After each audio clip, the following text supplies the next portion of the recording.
like that, I mean just how to bring up the topic. If anybody's seen PValley, how many of y'all seen PValley before? Where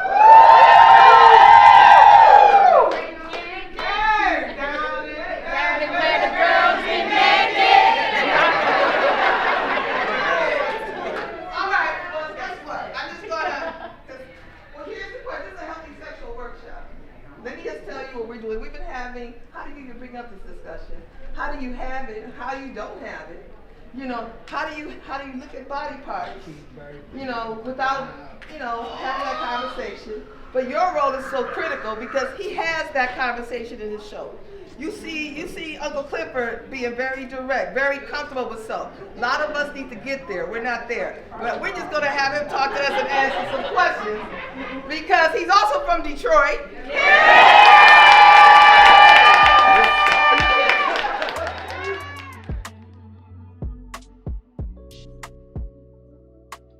I used to work in a hotel. So real talk, like part of my story, this is not about the sexual health of it all, but like part of my story, when I left Detroit, I graduated from Cass Tech.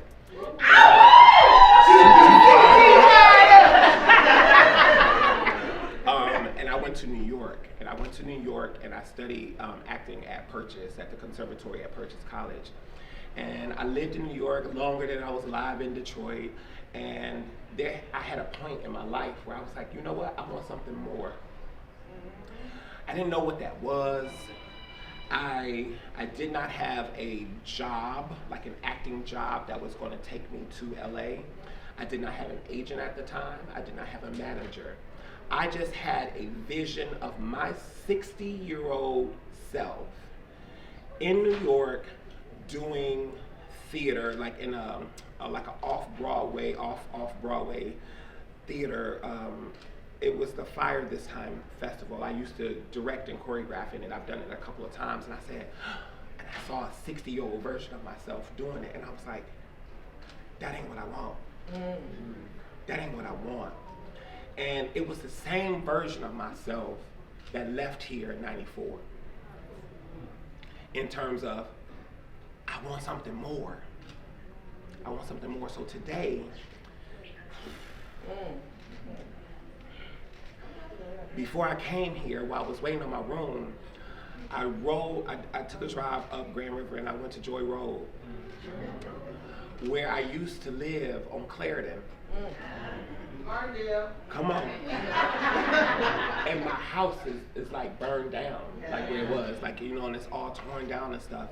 And I was like, wow, I wonder if anybody on this block got a Stars subscription. To know that you can make it.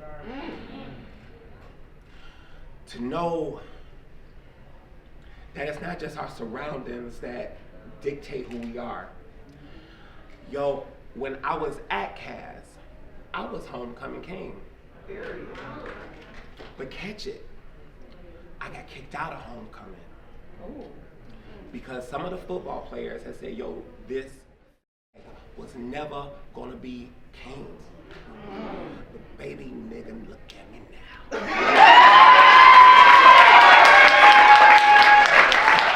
I know this is good. I know this is, but I am a real, like I said, I'm a real person. And the fact that I am home, and I got people, I got gay people, I got straight people, I got non-binary people, I got heterosexual people, I got senior citizens, I got children that's looking up and like, oh, what you're doing, I can connect with. That's power. And I feel it.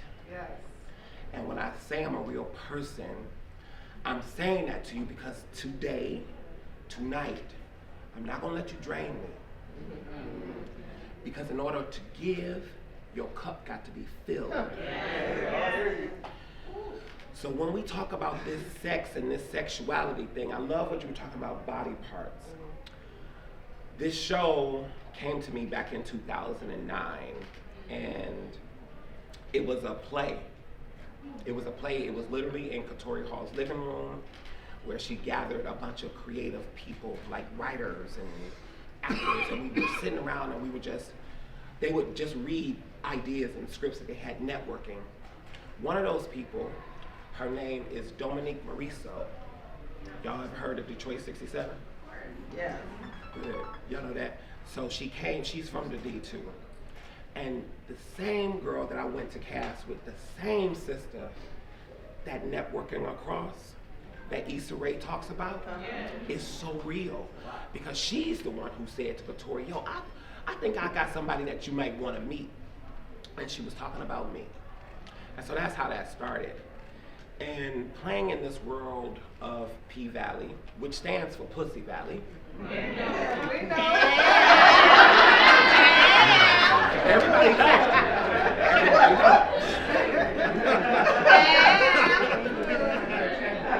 But the thing about it is, Pussy Valley is a real neighborhood like Rooster Projects used to be. Pussy Valley is a very real place in Memphis, Tennessee. It's a housing project. Just like Lil Murder, he comes from Hurt Village Hustlers. It was Hurt Village Hustlers, PValley. And they called it PValley because there was a lot of brothers that would go to PValley because that's where a lot of single women were. A lot of fellas and men had abandoned their children and their families for whether that was drugs, whether that was the war, because it was at a certain period in time that name came about. And so when she chose to name this play Pussy Valley, and then in network world it became PValley, she wanted to take these sex workers and talk about their humanity. Right. So in playing a role because every character, including if you watched the show, I'm assuming that you have, but every character is a sex worker. Even Patrice Woodbine, Mercedes' mom. Yeah. You know what I'm saying? You getting everybody's story. You getting some of Murder's story. Because there's brothers that have had to do some things and some women that have had to do some things strange for some change. Yeah. To stay afloat. I ain't talking about on the street hoeing. I'm talking about to eat. Yeah. I'm talking about to feed your kids. Yeah. It's a real situation. Sometimes we do things that we choose not to do, but we have to do to survive. So in playing this role, when you talked about body parts, it's very interesting because for the most part, I'm gonna be very transparent with you. So I don't know, y'all can chill with the social media of it all, but here's what it is. I got shamed for my body a lot growing up, just because you was thick. I was a dancer. I was a concert dancer. I was in dance workshop. I was in All City Dance. We went to Michigan Youth Arts Festival. We did all that stuff. Come on, you know what I mean? And to have this big boy, it was always, yo, look at that big boy up there. That nigga, they ain't doing some shit. It was always that energy until they felt what I could give you. Yeah. Just in a simple situation. You understand what I mean? So it taught me how to be comfortable in my body. And then I get a role like this, and I'm like, you make what?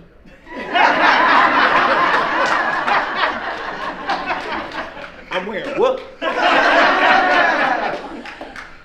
But it brought up so much conversation because one, I always say when we were doing the pilot of the show, we sat around and the girls were in their floss. Alphonse, he was in all his tats and he was in jeans, he was topless, and I was in full Uncle Clifford regalia. And we were like, y'all, we doing it. Because every one of us in the show come from this. You know what I mean. And we said, we doing it, and it was like, yo, what better place to get naked? What better place to get naked than a strip club? And we weren't talking about our clothes, we're talking about the soul. So when I think about, when you ask me a question about sex and intimacy, that's the part that I feel that we are seeing, that people are resonating with the show. Because sometimes you just see a whole bunch of, I'm gonna be real, we all grown in here, a lot of fucking. You see a lot of hard da da da da da da, and you forget that, you know, I like to be touched. Yeah. I know a lot of full-figured bodies, so it's so odd to me to get shamed on social media for being this beautiful, thick body. Ooh, yeah. I know everybody don't eat beef. Some folks is vegan. This ain't imitation. This is real. No, but it's really about embracing your sun rays, embracing your stretch marks, embracing all of your folds. And I know it was just rare to see a full body, whether it was a man, whether it was a non-binary person, whether it was a woman, that was embraced. They asked me in the audition, my callback on camera text audition, Nicco, how do you feel about intimacy scenes? And I was in full character, so sometimes Uncle Clifford be coming out and I let it go. Let it go. And I said, let me ask you a question. This was one of the producers. I said, when was the last time you saw a full body being made love to? A black, a dark, Yes. full body being made love to on camera? And I said, male or female. And she said, Made them uncomfortable, and I said, so if I'm the soul for the job, so be it. Yeah. And I walked out the room. My point in that is, in playing this role, I definitely have to get very comfortable. My body does change when I'm playing the role because I'm dancing, I'm doing my pole work and the heels and all of the things, and then, the cakes is like pounding, and then the thighs are clapping, and then, the chest is giving. It's all of those things, but it's something that I started to be like, yo, oh my God, this is beautiful. It's another way of loving self. So what I have found in terms of sexual health, that it all starts with you. It all starts with you because you teach people how to love you. You teach people how to love on you, and you teach people how to be in love with you. And through all that journey, because you are consistently learning, right? Or else we dead. So I don't care, even if, some of my Hollywood friends, one of them, I ain't gonna say her name, but she got another group of friends, vibrators. It's called the womanizer. Y'all ever heard of womanizer? Yeah. When I tell you that womanizer got some of them women through menopause, like, ooh! And I got my mama a womanizer. I did because I don't think that there's anything to be ashamed of, because, I know a lot of women in my family have had hysterectomies and things like that, and over time, once you have partial or full, all those things, there is sometimes incontinence that can happen. The bladder is weakened and all of the things, the floor bed is not as strong. But I'm gonna tell you, if you add a couple of twerks in there every day, dead ass, because it's exercising the muscle. Having the orgasms help the body. Just like when a woman is having a child, stimulating the nipples and actually sometimes having intercourse can help the laboring process, because it can take your mind away from the pain and create the natural healing energies that our bodies have. So when I talk about loving on us, you can take it to the freaky place, but I'm talking about how we interact. I see you really looking at me, and I'm really looking at you. You know what I'm saying? And we're having an exchange. And I feel like sometimes somebody somewhere told us that we shouldn't have that when we talking to each other, when we in relationship with each other. Hey, guess what? I may not have this much money. I may be going through this on my job. I may be pissed off because they laid me off here and Ray and da-da-da-da and did this, blah, blah, blah. But when I'm with you, we supposed to have this sacred space. We supposed to have this kind of ground, because baby, you inside something that ain't never ever duplicated on this planet. I'm tapping into something that is never ever duplicated. You understand what I'm saying? I don't care where it is, who it is, but when I choose to do that and when you choose to do so, that exchange right there, I say that's special. So for me, the sexual house, it always starts with the self.